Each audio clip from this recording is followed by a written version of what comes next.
Hello everyone, welcome back again to this live section. Now, this is to remind you guys that the United States of America are watching Nigeria concerning everything that is going on in Nigeria. They are aware of it. These people are aware of the thing that is going on in Nigeria, as well as Nnamdi Kanu's trial, and also the way they have been rigging elections in Nigeria, the way they have been putting in incompetent leaders in Nigeria. These people were aware of it. That's why I keep saying that, the reason why you see some white people don't want to partner with Nigeria is because they really know that, oh, Nigeria is kind of a country that does not Nigeria is a kind of country that you cannot partner with. Nigeria, every day in Nigeria, they are fighting. There's violence in Nigeria. There's insecurity in Nigeria. So you see, that's why we don't see foreigners coming into Nigeria to partner with us. So they feel that, oh, Nigeria is corrupt. They don't have any business with Nigeria. That's why you see Showore was actually shouting at those policemen who we are seeing extorting money from travelers and transporters on the way, because that particular place they were exporting was where foreign people do come, because it was national airport road. So foreign people are always coming in there to maybe they are always coming from that side if they are coming into Nigeria. And when they see some such thing like that, you see their mind will be removed from Nigeria. They'll be like, is this what is happening in Nigeria? I want you guys to actually listen to what this white man have to say concerning Nigeria, because this man has actually worked in Nigeria. He came into Nigeria to work, and this is what he has to say so far concerning what is happening in Nigeria. And it's so sad, to be honest, that this kind of thing is going on. So guys, I want you guys to just listen to it, and I'll be right back. The Europeans, not stupid. We are watching what's going on in Nigeria. And we too are beginning to feel there's something not quite right here, that maybe the elections are not going to be as straightforward as they're meant to be. Nigeria was being described as the showcase of democracy, and it was expected that the nationalist leaders would win through, but actually, when the election results were announced by the Governor-General, before the vote was even in, he didn't count for that, he didn't wait for that. I have to tell you, the British were counting the votes, and the British cannot be trusted. They look after their friends. Loyalty is the big thing for the British, and we were friends with the emirs of the north. We looked on people like Inaharo and Awolowo as rather dangerous people. They might even be communists. That's ridiculous, actually. They couldn't be communists in 1,000 years. Today's report examines a chilling confession that may change how we view Nigeria's independence forever. Former British colonial officer Harold Smith made a stunning revelation. He was recruited by the British government and sent to Nigeria with a mission, not to observe democracy, but to sabotage it. According to Smith, Nigeria's first democratic election was never intended to be fair. It was rigged before the ballots were even cast. Mr. Harold Smith, you were featured in a program recently by BBC Radio 4, yes. Titled Document, yes. And that was hosted by Mr. Mike Thompson. Yes. You were alleged that the British government rigged the first and most important election in the history of Nigeria in 1959 in favor of the North. Am I correct? Yes. How long were you in Nigeria for? From 1955 to 1960. And we were based in Lagos. I was on the staff of the Department of Labour. I was largely occupied with employment problems, all the employment exchanges, and statistics and international reports, and was kept pretty busy. I was also stationed in Lagos in charge of the capital and the port. I was the port labour officer as well, and I also devised a port labour scheme and later a social security scheme, which was one of the first in Africa, which guaranteed workers some income after they'd finished work. It was a providence scheme. As I say, it was called the National Providence Scheme, and I was very proud to have put that on the statute book. I was going to ask you what your role is. You've mentioned three important. Is there any particular name given to your office while you were there? Just labor officer. I was a labour officer, a senior civil servant. Okay. I only intended to stay in Lagos initially for 2 tours of duty. Although, because of this conflict with the elections, there were difficulties. Actually, government wouldn't let me leave the civil service. They were determined that I should stay in the civil service after my 2 tours. And I was offered very considerable incentives, including a knighthood, to stay and work for government. Primarily this was because I had access to state secrets. I learned, and the Governor-General himself confirmed this to me, that the elections were rigged, contrived. The intention was that the North should rule Nigeria. Even in '56, the Northern leaders were very proud and were saying, if they couldn't run Nigeria, never mind elections, they might not join Nigeria, they might leave. And we all thought, well, how would they survive? There were no industries, there's not a great deal of agriculture, some groundnuts in the north. This wasn't very practical at all. And then it was, the Governor-General seemed to be thinking that the North couldn't, even if it won an election, rule Nigeria by itself. The South wouldn't stand for that. So there had to be a partner, either the Igbos in the east or the Yoruba in the west, to team up with the North.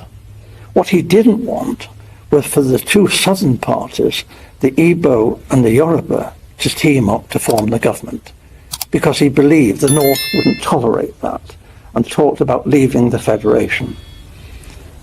So as I learned, in a small way at first, but very rapidly I learned about the election fixing, and as I say, this was confirmed to me by the Governor-General. He actually said that he wanted me to know the truth because he wanted me to know how much trouble I was in. You mentioned statistics, you were collecting figures. Is that for labor and unemployed people only, or general? Primarily, but obviously my interest was in the population of Nigeria. Yes, and Awolowo, the Yoruba leader of the action group, yep, and Chief Enaharo, they too, other people were saying, where are all these millions of people in the north? Where are they? We're going up there to campaign. We want to know, you know. And you see all these, you know, thousands of miles of not very developed countryside, and yet the northerners are claiming that their voting registration figures are larger than in the south, you know, larger, far more people up there. Well, actually, if you went through the Igbo land, you know, Enugu and that, you saw lots and lots of people. If you went to Ibadan, again, Ibadan teeming, you know, with millions of people. But we didn't actually see many northerners, and obviously not many northerners at that time came to Lagos. So this did arouse suspicion. Now, what does this mean for Africa's most populous nation? If the foundation of Nigeria's democracy was deliberately corrupted, can we still call what followed a legitimate system? Have we been building a nation on a lie told before we ever had the chance to speak for ourselves? Smith's confession goes further. He claims the election was rigged specifically to favor the North, not out of justice or merit, but out of strategic colonial design. The idea wasn't to create balance, it was to preserve control. By propping up one region, the British ensured dependency, division, and internal conflict. they did do a deal with Dr. Azikiwe, Okay. from the East. Dr. Azikiwe, there was this big problem in Nigeria. It's the same big problem in America and in Britain. How do you get funds to fight elections? The candidates in Nigeria had no money, but they did have marketing boards, which were a kind of semi-nationalized industry. And they borrowed money from the marketing boards. But there was a suspicion that Dr. Azikiwe, who has formed his own bank, the African Continental Bank, was actually bankrupt. But he was borrowing very large sums of money from the marketing boards and not necessarily repaying the loans. We knew this. We had a great secret service. All the politicians' phones were tapped. All the politicians' mail was opened. Everything that any major politician did in Nigeria, we knew in hours. We watched. We knew all that was going on. Are you saying, in essence, that Dr. Azikiwe took money? He was blackmailed by the British to do our bidding. We told Dr. Azikiwe that he could go to prison if an inquiry was carried out into his bank and his financial circumstances. However, we would not want to be vindictive if Dr. Azikiwe was cooperative in... So my people, you guys listening to what this white man was saying. Now, many Nigerians are feeling that what is going on in Nigeria now, people are not aware of it, especially the white people. To be honest, they are aware of everything going on in Nigeria, both from Nnamdi Kanu's case. They are aware that, oh, Nnamdi Kanu is innocent, but he's in continuous detention. They know what the federal government is doing to Nigeria, as well as these Benue killings that happened. They are all aware of it. You guys heard from him. He said that the election was rigged in order to favor Northerners.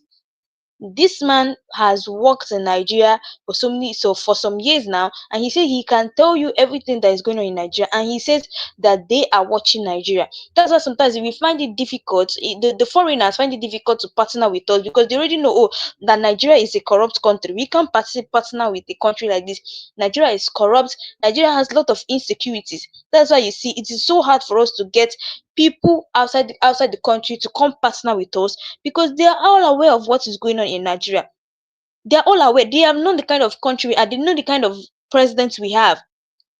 And you think people are not seeing it? They are seeing it. They know what is going on. You can say he exposed the truth here. He said that they reached the election in order to favor the Northerners, and this is what this is a result of bad governance. When you have bad governance, you find out that Nigeria, it will not be going anywhere.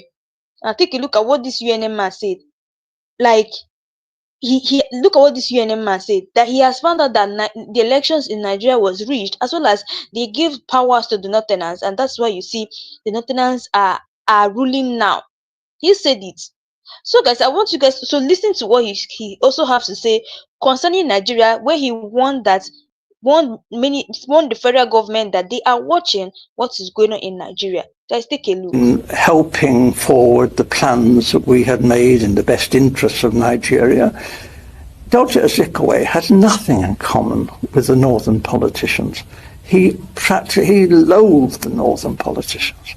But Dr. Azikiwe went north, did as he was told, and what he was promised was this: the real power, effective power, would be in the hands of the northern emirs. However, it would look great if the president was Dr. Azikiwe, and he was given a field marshal's uniform and an admiral's uniform. He asked, please, could he have a row of medals? But they said, well, no, that was a bit difficult, to get the medals. So when the ambassadors started arriving, he was known to be asking people from foreign countries, perhaps they had a medal for his uniform. We thought this was terrible, but it was said that this happened. He was very vain.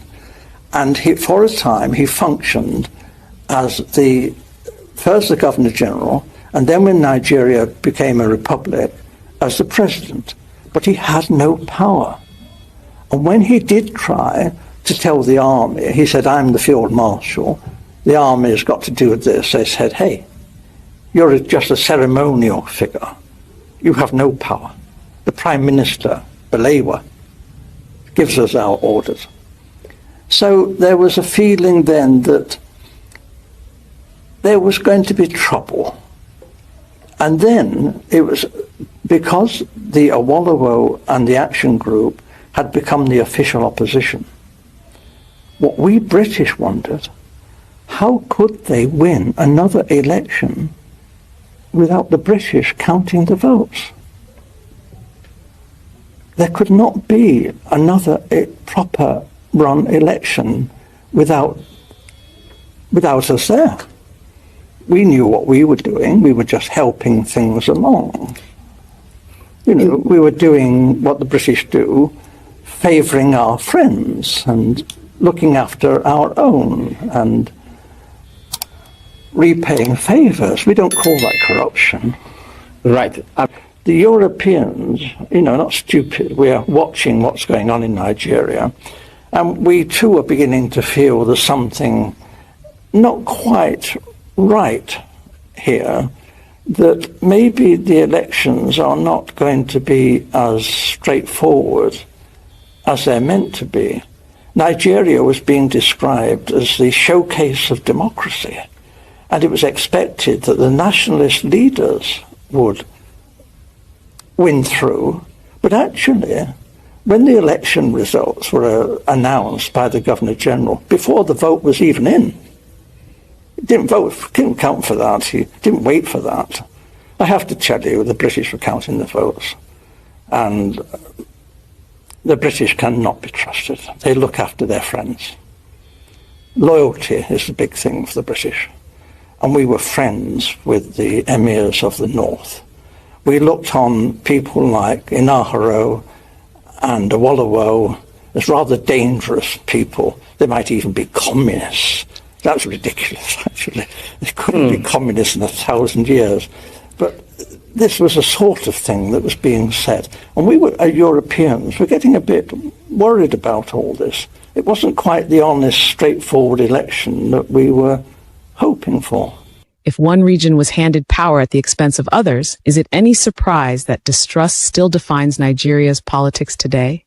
How much of today's ethnic and regional tension is the result of a game played decades ago? Was Nigeria ever united, or just temporarily glued together by imperial convenience? Perhaps the most shocking part is Smith's admission that northern leaders at the time were not only aware of this manipulation, but proud of it. Now, if you recall what you said about the role of the Governor-General and the attitude of the British government in particular, regarding the fear that Awolowo, Okutiebo, and the lot of them from the south are dangerous, is there a particular reason? Why the fear from the British government? Is it that they don't want to release or relinquish Nigeria? They still want to control Nigeria? They knew that the North would do as they said after independence. If it had any, the North would just, because it was their habit, they liked the British, whereas the nationalists were an unknown factor.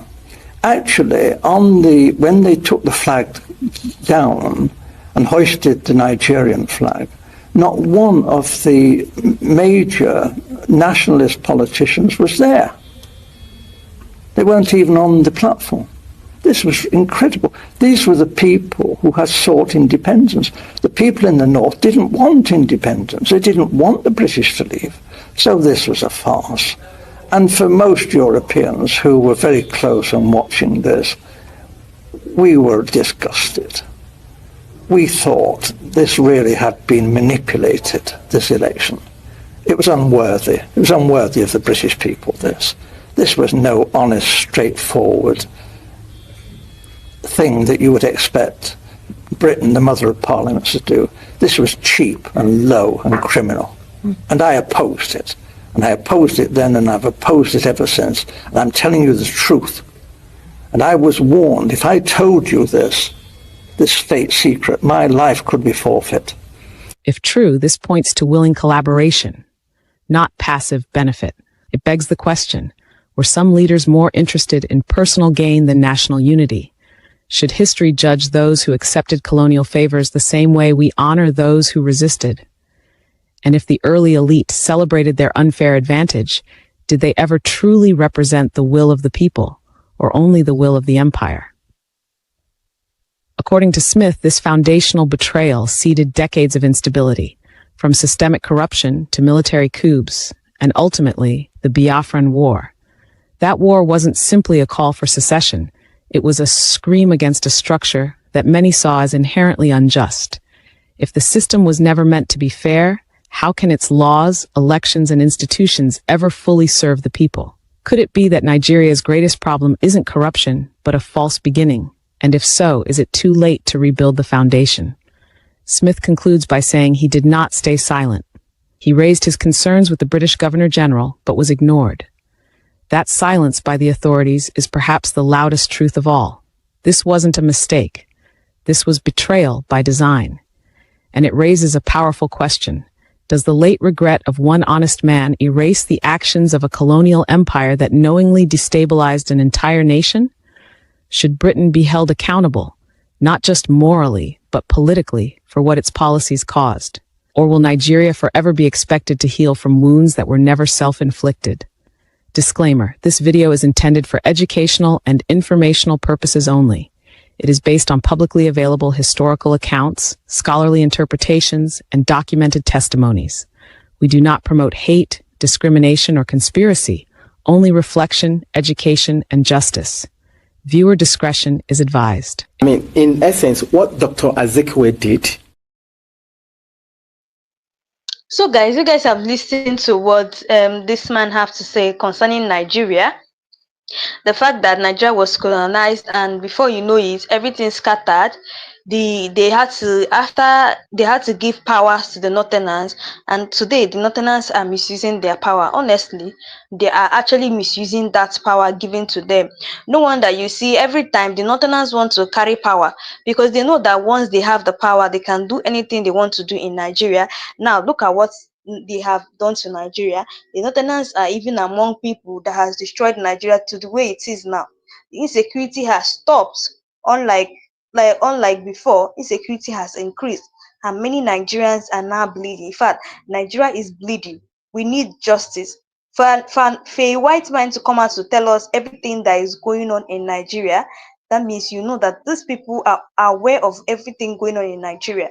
The same way the Donald Trump is aware of what is going on in Nigeria, the same way every country, every foreigner, they're all aware of what is going on in Nigeria currently now.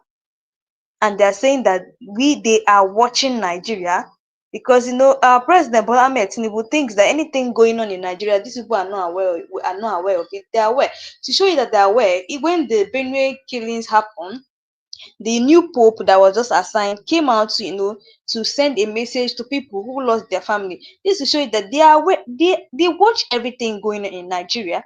They watch, so they are aware of everything going on, and now they are saying that they are watching Nigeria. And I just wish that the foreign these people, these foreigners, their government look into Nigeria, especially this Mazen and the Kalu's case. I pray that the government should look into this case. They should look into this man Nnamdi Kanu's case and order for his release. Many Nigerians have been putting hope in the UK government, saying that the UK government is going to help to release Nnamdi Kanu. But it's just as if all the hope that we put in them has been lost, because they are not even saying anything about it. In fact, we've been hearing rumors allegedly that some of these that the UK government are seeing, even weaponizing the Northerners. So we've been hearing rumors like that. So all I won't, and let me say all hope was lost, because when Nigerians were saying that UK, once Donald Trump enters, they'll give us Biafra, but all hope was lost. We just found out that the UK are not even saying anything about IPOB or Biafra at all. But these people knows within themselves, they know the history of Biafra. They know what happened there. Even all these things that Gowon has been coming out to say that this is what happened to Nigeria. They're all aware of it, but they have not still come out to say anything about it. But if you notice in the last court case, Nnamdi Kanu came to court, we saw some American observers. Yes, they according to them, they were sent to come and observe what was going on in court, especially in that Nnamdi Kanu's case. They came to observe what happened. So I feel that them coming to court to observe what was happening, I feel that the UK have started to look into Nnamdi Kanu's matter again, because there was a time that they stopped talking about Biafra or IPOP. But now they have started looking into the matter again because of this. Because if you notice the US observers that came to court during that matter of the case, it was not just one, but I think two people that came to observe what was going on, if the trials were even being fair or not. Like, a lot is really happening, guys. This to tell you that many countries are watching Nigeria, so they all know what is going on. That's why you see it's very hard for a foreigner to leave his country and come back to Nigeria. Yes, why? Because of the insecurity. Don't think that they are fools. They are aware of everything going. They know how the Nigerian politics is all about. They know how corrupt and how you can hear what the man said in this video. He said that they are always reaching the election in Nigeria, and once they reach the election, they carry the power and give to the northerners. He said it, and that is exactly what is going on in Nigeria. Terrible things going on in Nigeria, and everybody is aware of it. Anyway, guys, that's all we have for today. Let me know your thoughts below. And also, if you know you're new to this channel, please don't forget to click the subscribe button, like and share, and turn on the notification button to get all the latest news in this channel. So, guys, thanks for watching, and see you guys again in my next live section.